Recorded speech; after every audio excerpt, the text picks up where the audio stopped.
Hi, my name's Ben Blasco and I'm a solution architect with Red Hat here in Australia. Today I'm going to show you how to use Red Hat Satellite and Ansible to configure Red Hat Enterprise Linux systems at scale. Let's check it out.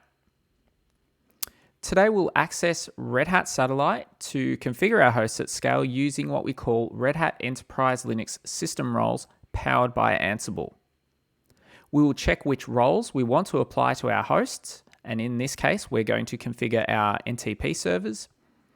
And then afterwards, we'll verify that the configuration change we've made with Satellite has taken place.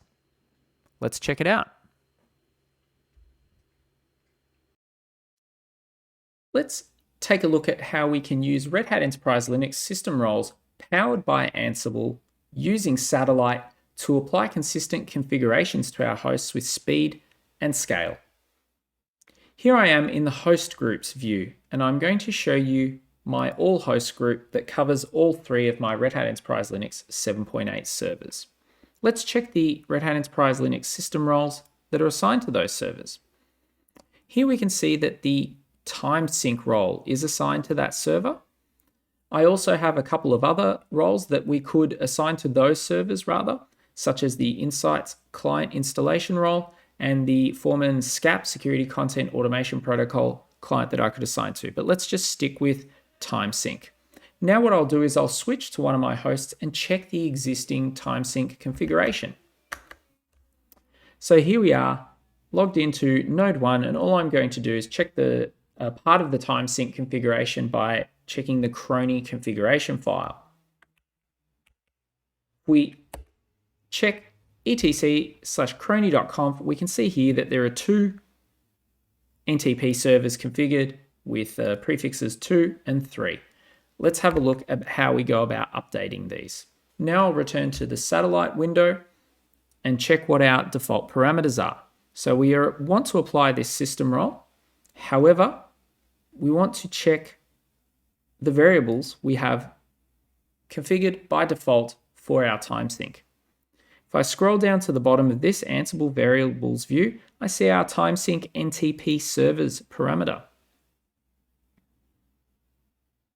I click on this to configure it, and we look at the variables using an Ansible data structure here, and it says here that we want to use 0.pool.au.ntp.org and 1.pool.au.ntp.org. So the idea is that if I apply this particular role to the host, it should change the time server configuration from what we saw before to match this. Now let's see about how we go about doing that. So I'm going to go to the all hosts view. Over here on the left, content, all hosts. Now I've already got my 3 systems selected, and I'm going to select the action, which is to run all of the Ansible roles available to them. Let's take a look at what's going on. Again, we get to the normal job view and we can see that this is waiting to complete. What I'll actually do is click on the host and actually watch what it's doing at the time. So here we will see that Ansible is running a number of tasks against my system to ensure that the crony configuration is all correct. I can see here that we are applying roles and using the time sync role. We're skipping a number of tasks that aren't applicable, and the exit status is 0. It looks like that ran successfully. Let's just confirm that. I'll click the back button. Yes, 100% success on all 3 systems, and so let's check if it's made a change to my system. I'm going to return to my RHEL 7.8 host node 1. We see here the previous configuration for the NTP servers. Let's check to see if it's updated to match our default parameter that we looked at before. Yes, we can see here that it's changed from server 2 and 3 to server 0 and 1. So this has demonstrated how we can apply configurations to our systems consistently with speed and scale and accuracy using the Red Hat Enterprise Linux system roles, which are powered by Ansible. So let's do a quick recap of what we've just done.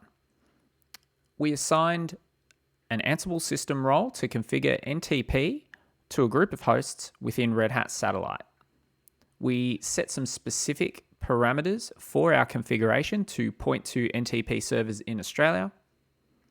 We checked our configuration before applying the change. We applied the change and then verified that the NTP configuration was updated using the Ansible system roles available to us for Red Hat Enterprise Linux. Thanks for taking the time to watch.